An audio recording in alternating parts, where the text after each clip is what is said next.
Hey guys, welcome back to BA Adventures. Hi. So today we are finally giving you our top 10 tips and tricks of Silver Dollar City and just in time before they open for 2023. So come with us. Okay, so like we said, we are giving you our top 10 tips and tricks. So tip number 1, Ash. I think you should get a souvenir cup because they are plastic cups and they're typically $13.99 each. But if you buy more than one, more than one, they can lower the price maybe a couple of dollars per cup. Yep. With those souvenir cups, you actually get discounts on soda. So if you're going to be there all day, I think Any refillable drink, actually. Right, except ice cream. You can't have anything ice cream in it. Yeah. But like soda, I believe is like $1.99. Your specialty drinks, like say during Christmas, will be I think $2.59. Yeah, something or like so. that. So it's really great value. Mm-hmm. Yeah. And sometimes the cups are really cool looking. Yeah. They even have some souvenir cups that are a little bit more pricey that are basically free refills all year, and they are called the VIP cups. Mm-hmm. So you could also get those as well. We feel like those fall kind of under the tip, but for bang for your buck, and budget friendly, we would say the souvenir cups that are the $14.99. Now the VIP cups that you're talking about, I believe, are roughly $70. Mm-hmm. But you're getting free drinks off of it as long as there's no ice cream included, similar to the souvenir cups. I don't know. I think you get the ice cream with those. No. Oh, you don't? No. But yeah, and for us anyways, we just view it just getting those plastic souvenir cups that are $13.99. Mm-hmm. It's good for us. We're okay with it. So, all right. So on to tip number 2. Get a season pass if you are going for more than 2 days. Okay, it will pay for itself. That being said, we are, of course, season pass holders, and it did pay for itself.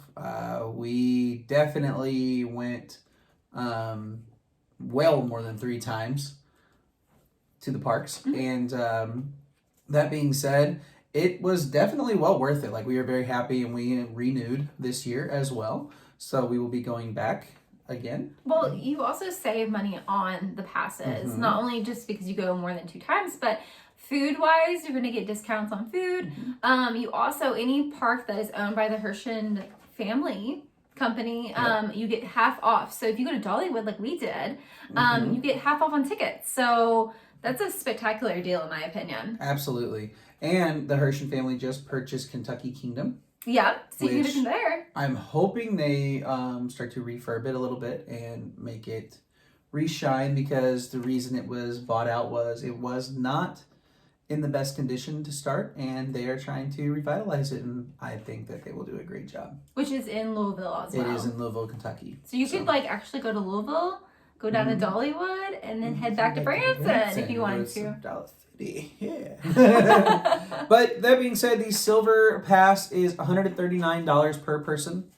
The gold pass is $199 per person, and the diamond, which is the top, is at $249 per person.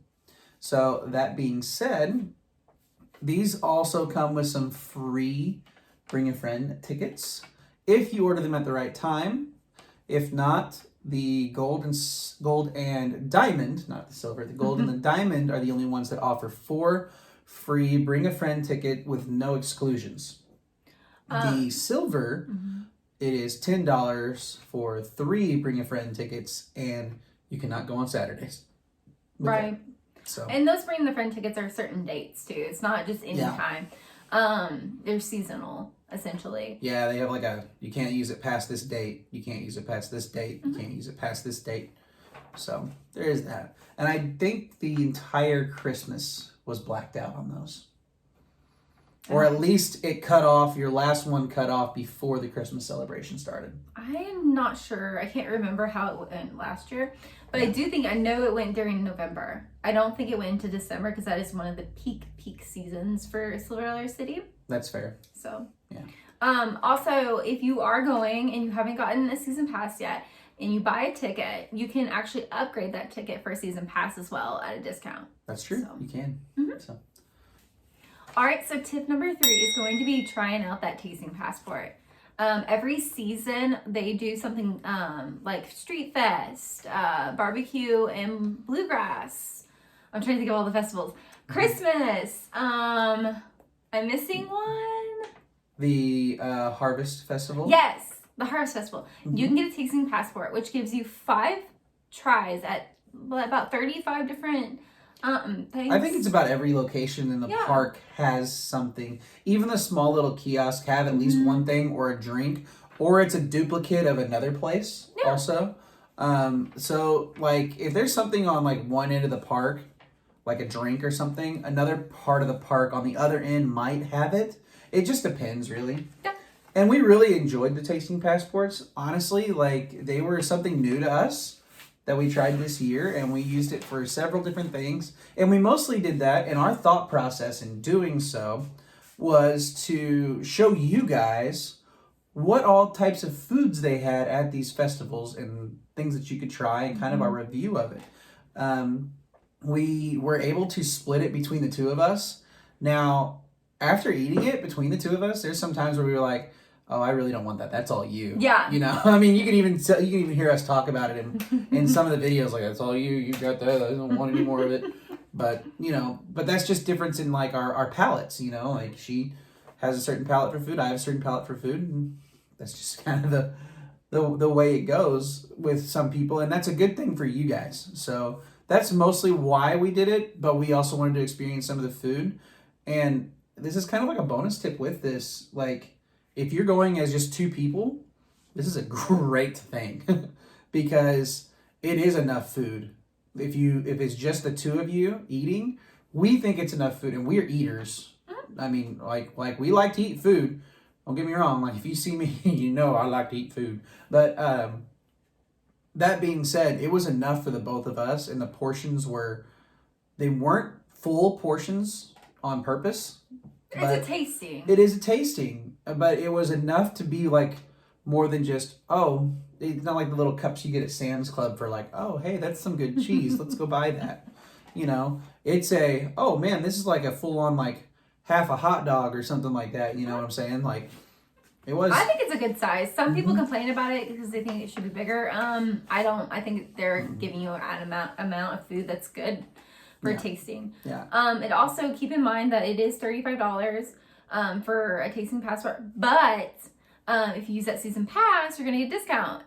Depending on your pass level, like silver, like we use, is about 10%. So basically, it's cutting the tax out. Yeah, it's cutting about $3 off of it for us. So, but anyway, so next, the tip number 4 is when you get there, head straight to Time Traveler.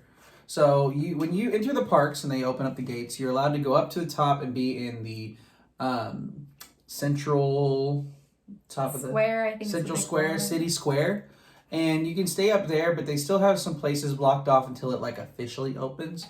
So like you can still go through there. Like this is a perfect time. Like if there is a festival going on, for you to go grab your tasting passport from the ice cream shop that's up there. The parlor. Right across from the ice cream parlor that's right across from the main grandstand pavilion right there. I mean, it is directly in line. So like if you find it and you look around, you can see the ice cream parlor kind of like right here, kind of diagonal from it. So that's where you can go and get that. But the Time Traveler is also on that side. So when you make that right hand turn, you can go on down, across the bridge, and just jump right on. Sort of. As long if like you're like in the front of the line and you're can bustle over there, yeah, you'll jump right on. But if there's people behind you, or if you're like kind of behind some people, you're still gonna get on pretty quickly. Like it's gonna be maybe a 10-minute wait. And they cycle people pretty quick through there. I think they run 2 trains on average, maybe 3. So the ride's constantly moving, and I think it is the best ride at Silver Dollar City. It is. It's one of the and that's why people will go to it first. Yeah. Just based off of that. It's the most high demanded ride, I believe. Might not be this year because of Fire in the Hole, but usually, typically, it is one of the highest demanding rides for people to go to see. Speaking of Fire in the Hole, do you want to throw in a bonus tip here, since it is prior to its final season? What is that? The final, or the bonus tip that we're going to throw in is ride Fire in the Hole. Absolutely. If you've never ridden it, we highly recommend that you go ride it. But it is not the only one in existence, like we have said several times. If you are close to Dollywood or have a planned trip to Dollywood, Blazing Fury is also. It's almost a copy. almost a copy. There's But some it ain't words that are got different. some people there. Doesn't have red Flanders, and it doesn't have the ball knobbers. I've actually have a bonus tip about Fire in the Hole. Oh. My favorite spot to ride that ride is the very back, because it's bumpier, and it just like when you hit that water going down, it just literally feels like more intense than up front, which I love. So yeah, I agree. The back of the ride is a little bit more, you feel a little bit more of the G-forces and a little bit more thrill than you do riding in the front, which is strange for some coasters. Now, unlike the Incredible Hulk and Universal Studios Islands of Adventure, the front and the back do have a different feel, and they are both just as fun. But Fire in the Hole, the back. That's my preference anyways. The back is the way to go. Try and get in the back. So tip number 5 is going to be taking in the craftsmanship shows. So there's so many different little shows that you can see, from glass blowing or blowing glass. Yeah, glass blown art. Yes. And different vases, and so they sometimes will make like plates even sometimes. Yeah. Or it's mostly just art that's like little balls of stuff and glass. Yeah, I mean, there's not, it's all beautiful. Don't get us wrong. Like, we're laughing about it because it sounds so simple, but it's actually beautiful, and it's really neat to watch the way it's all put together. Something you don't see every day. You can also watch and see how they make the taffy in the candy shops. What else is there? There's the cinnamon bread. Yes, you can watch that. You don't even have to go into the store for that one. You can watch through a window outside. And then there's also the they have a blacksmith. That's what I was thinking. I was thinking iron. I kept thinking iron maker or something. The blacksmith. You could also watch him do his show. Yeah, he'll make horseshoes. It's simple stuff like horseshoes and different little knickknacks like that. I think I watched him make like a hammer one time. And they even have woodworking place just above where the fire was. Like, they have little things where you can cut out, like, they have a little like Missouri cutout thing where it's got like Branson with a little heart on there. The states, yeah. Like the cutting boards and stuff like that. So I actually have a baseball bat, which is sitting like actually right over here with my name on it, that I got from that place before they put in the little baseball store on the other end. Basically, they sat there and they cut them. Like, this baseball bat right over here is legitimately cut by Silver Dollar City. They lathed it and cut it right there on property, and then they stamped my name into it with a soldering iron sort of thing. So they burned my name into the bat. All right. So tip number 6 is what? Preferred parking. So preferred parking is where you're going to be parked way up close, but not super close because they have handicap parking. So there's still a bit of a walk. Now, little thing with this. We do preferred parking, but I think parking is changing at Silver Dollar City due to photos, and these are all credit to Nathan Crane, who is an amazing photographer for all of Silver Dollar City. We actually talked to him a little bit through social media, and absolutely love his work. He takes some awesome photos, and you may have spotted some of his stuff in our thumbnails. So, but these photos are all from him on them redoing the parking scenario. But we do believe that preferred parking is still going to be the up-close, easy access sort of deal, as parking was kind of a problem at Silver Dollar City for a little bit. There were different sections sectioned off all over the place like so, and you had to like get on a trolley or a tram to transport you, which is fine because that's free, okay? But not the preferred part. I mean, the regular parking is free, but the preferred park was $14 a day, and you even get a discount with your season pass. There was even an option this year. It was the first year that they offered it, I believe. Is that correct? I don't believe it was the first year. No. Oh, okay. But if it wasn't the first year, we did it this year. This is our first year doing it. Where we decided to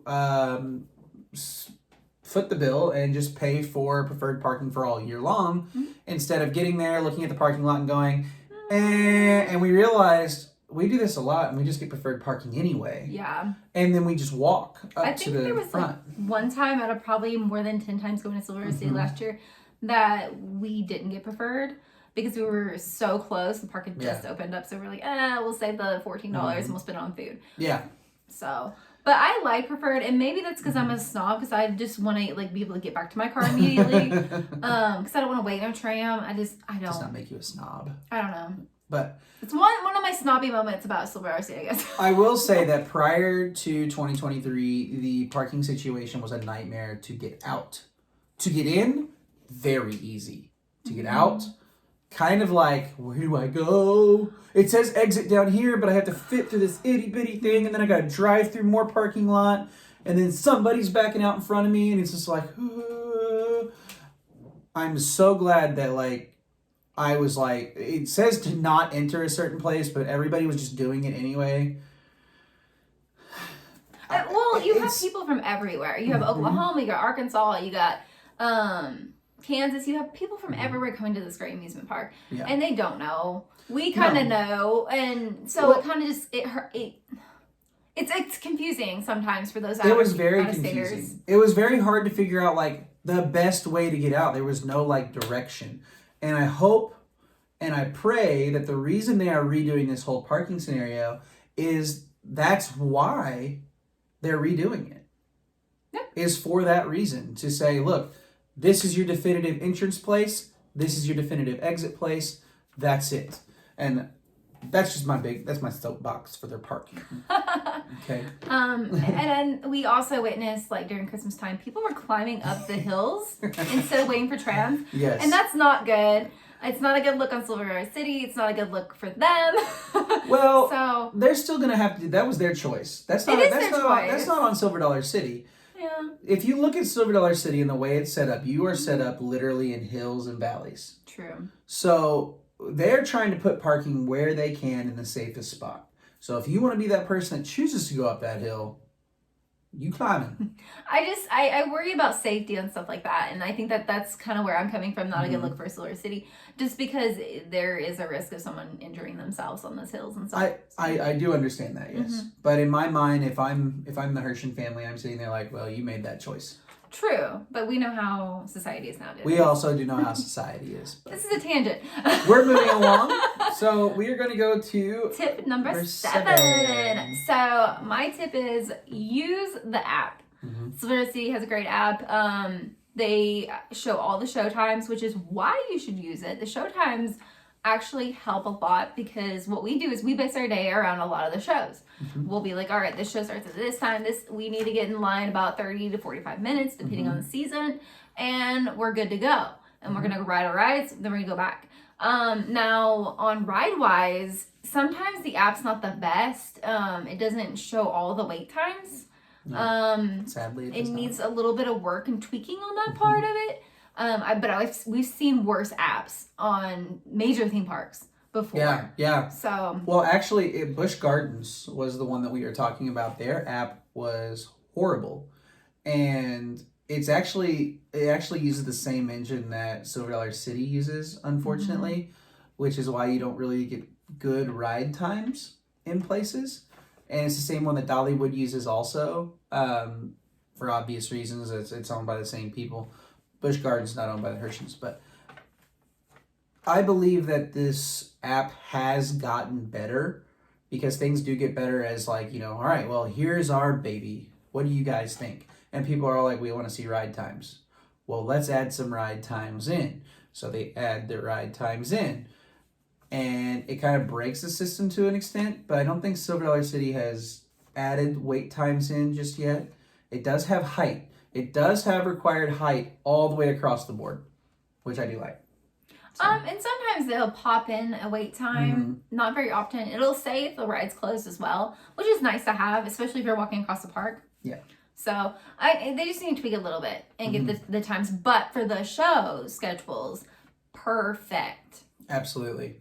Yeah, and that's kind of how we scheduled our day.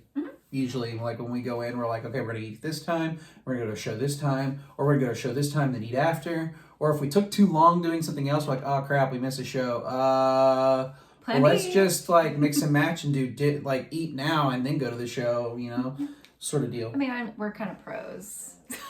I don't know, but I feel like we are. Speaking of that, this ties into tip number 8, and that is to take in a show. Silver Dollar City offers some of the most amazing shows in their theaters. From tightrope walkers who have walked across a volcano and the Grand Canyon, to dogs that do flips and catch frisbees, even all the way to doing a Christmas Carol. Which looks like a mini Broadway show. Yeah, it does. They do an amazing job on these shows, and they pick the best talent to bring to the people. Absolutely. They're amazing. And there's some new shows coming up this year, of course, and I'm super excited. Yeah, we're really excited for some of the new shows that are coming, so make sure that you get on that app and research ahead of time to see what shows are coming that might be new. I want to throw in a bonus tip right now. With shows, sometimes they bring in great singers. Absolutely. And these singers that come in, such as Sammy Kershaw. I'm sorry. We didn't pay extra for him to watch him in concert. Nope. It was part of our ticket price. Yeah. And that's amazing because some theme parks add on to it. Yeah. And to have that ability to just go, well, we're going to go see this concert tonight for free, basically. If you have season passes already, go do it. Or if you're in the park already, you can just go see it. All of the shows are free at Silver Dollar City. And that being said, there are even some bonus areas, like during the Harvest Festival when they have pumpkins in the city. They open up the back lot a little bit, which is right outside the new ride that's supposed to be going in. Jab there, I'm gonna plug that. But they do open that up back there and create like a little like party area sometimes, which I thought was really neat. They even had a DJ back there for kids. They did. They had cool. a DJ, and then there were some things on the tasting passport that you could only get back there too at one point, which that was a little disappointing to us because we were like, well, we really didn't want to wait that long because we do have a bit of a drive to the park, and we weren't planning to stay the night there. So, but that is just the way it is sometimes. It's how the cookie crumbles. It's how the cookie crumbles. Tip number 9 is going to be ride the train. The train is coming back! Yes, it is. Train and is coming Silver back. Dollar City has confirmed it. They don't know, they haven't announced when, but we know it's coming this year. Absolutely. Yeah, I'm excited for it. Late October, the train sadly derailed and injured some of the riders. And there was sadly an investigation done as to why, for it's procedure-wise, and hopefully they figured out what was wrong with it so that way something like this doesn't happen again. Now, with the train coming back, the reason we say to ride this train, every single theme park has a train that you can ride. Busch Gardens has one that its purpose is to take you from one station to another around the park, or to take you around and see all the zoo animals in the Serengeti. Very similar to, I believe, Disney World does that too. Yes, they do have a train that does that. They have a train, however, you're not seeing animals. You're not seeing You're animals. just seeing other sections of the park. Seeing other sections of the park, yeah. Universal Studios does have a train, the Hogwarts Express, that takes you from one park to the other, and is all video screens on the outside, which shows you a little story. But what we like about, let me go back to Dollywood. Dollywood even has a train, which takes you up into the Smokies, tells you a little story about the train, and then it comes back down. This train has a show. It does. And it's so much fun because you get robbed on the train. Well, I didn't want to give that away. Okay, well, then we can back it up. So what makes Silver Dollar City's train one of the best, I think in my opinion, is the fact that it's so interactive. Yes. The show is very fun. You are part of the show. You're in it. And make sure that you bring the snack. Yes, yeah. Bring a little snack, like a little soda or a drink, or a little like thing of crackers, because the people in the show is working very hard. And so if you are to give them, hint, hint, this snack, I might have given away a little bit of the story there. But if you are to give it to them, they will greatly appreciate that, and they will. And we even saw a little boy do that. He gave a root beer and a bag of those Austin peanut butter and jelly crackers to the guy, and maybe it was like one of the peanut butter oatmeal cookies. Something. It was some little like snack that they passed back and forth, and like he gave it to this guy, and he was like, "Well, here you go. You can have it back." And he goes, "No, it's for you." And he's like, are you serious? Like the guy, the worker got so excited, and he like was like, oh, this is awesome, you're amazing, thank you, and then like went back to the spot where he was supposed to be for the show. So like really, really enjoyable, and that is a nice little tip, and like we might just have to do that this year, because we I don't think we ever got a film of the train. I feel like we did, but maybe not. Maybe it was like a short little clip. It was down for a while though. So it was down for a while, but I thought maybe early on in the spring before it went down, we were able to get on there. And I think also about the train is if you're going during Christmas time, you're going to get a different show. mm-hmm. You need to remember, keep that in mind. You're not getting your typical show. Mm-hmm. You are getting grandfather's story of Christmas. Yeah. And so that's an amazing story. It's so well done. Unfortunately, last year we didn't get to experience it because of the train derailment. But I think that's something that you need to keep in mind for this year. And also just before you go on, they did still have grandfather's story. Right. They had him in a rocking chair and I don't remember what the location was. If you guys could comment below and remind us to help us, let us know. I think it was at the train station, but it might not be. I don't think it was at the train station. I think they moved it to another location a little bit away from that, just to like kind of avoid the whole thing with that. If it was at the train station, then by all means, like fine. But they did still have that story, and he was sitting in a rocking chair telling you the story of Christmas. So, but to segue off of that, when's the best season to go to Silver City? this is tip number 10, and that is Christmas. Christmas is the best time to go to Silver Dollar City. If you do not have plans to go, or have plans to go to Silver Dollar City and can wait and pick and choose, we highly recommend you wait and go during Christmas time. The park is at its busiest. It has thousands upon thousands upon thousands. I think it has millions of lights, actually. It has Millions. I was like, when you were talking about thousands, I'm like, no. Nope, sorry. Oh, wait, it until has you're done. millions of lights all over the place. And it is just so beautiful at night. It's what Silver Dollar City is known for during Christmas time. They have an 8-story Christmas tree. They have a parade. You get to meet Santa. There is also Rudolph. I mean, USA Today said it had the best Christmas of any theme park in the United States. So if you're not going to go any time of the year, you're going to need to go to Christmas at least, because Absolutely. It's spectacular. And they even change up the shows to be Christmas themed. And this is the only time that they change up their shows to be Christmas themed. They don't change it up for Halloween. They don't change it up for the 4th of July. They don't change it up for anything like that. Their normal shows they have, like when I say that, like the saloon show is rethemed, and it's a different show. It's a Christmas show. So it's something fresh. It's something new. Same thing with the Christmas Story is always put on up there at the Opera House Theater. I couldn't think of the name, and she knew what I was doing. I knew you was going to remember. Yeah. And now this is the only time that water rides will not be going, because it does get cold in Missouri, so they have to turn the water off. Yep. But that's okay. You still have some other rides, and even some rides can still shut down if it gets too cold. But usually in the December time, it doesn't get cold enough to shut them down. It usually stays above 32 degrees for the most part during that time. Rare occasions does it drop. So, but anyway, we do have one final bonus tip, and that is to always have fun. Yes. Always have fun at Silver Dollar City. Okay, take in everything, take in the atmosphere. It's just a wonderful place.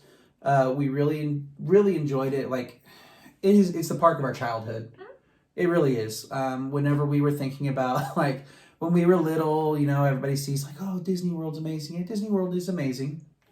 Okay, we still wanted to go to Disney World as kids. But we also got to go to Silver Dollar City, and we absolutely loved it. I can remember riding Thunder Asian with my grandpa when I was 10 years old, and riding Fire in the Hole with my dad, riding the old American Plunge toboggan ride. It's not American Plunge, it's just a toboggan ride with my mom. Yeah. So, lots of things. I mean, I graduated high school, and we were like, let's go to Silver Dollar City. And I'm like, okay, let's go. It sounds fun. So. I think you need to keep in mind that Silver City is a very wholesome park. It is a religious park. You're going to hear Christian music here and there. You're going to it's not a It's park. subtle though. Yeah. It's subtle. And it's not a park that you're going to be afraid of your family or children going to. No. They do a really wonderful job on it, and you shouldn't miss out on it. Well, I mean, schools take field trips here. Yeah. Schools, there are schools, and I'm a teacher myself, so my schools that I have taught at, literally every year there is a Silver Dollar City trip, and even the school that I'm at right now, they're taking a Silver Dollar City trip for one of the grades that I teach, and it's kind of like if you're in Southern Missouri, you're going to Silver Dollar City, and everybody's like, oh, okay, cool, yeah, I can go to Silver Dollar City. You know, I mean, if you can take a school bus full of kids to this park and be fine, it is a safe park for you to go to. Highly recommend it. And there's new things coming. Big things. Big things. A big building. Big building, new ride at some point. Fire in the Hole. Last ride. The last ride of Fire in the Hole. Okay. Fried Fannies is coming back. Yeah. The furniture store is coming back after their fire. Mm-hmm. So we highly recommend you guys take the time, take a visit to Silver Dollar City, and don't ever miss out on it. Okay? So anyway, that being said, that's going to wrap up our video. And if you guys want to keep track and keep following us for more theme park news, Silver Dollar City news especially, hit that like button, that subscribe button, and that bell notification button, so that you guys don't miss any more of our theme park adventures or any other adventures that we may have. And with that, bring on the next adventure. bye guys.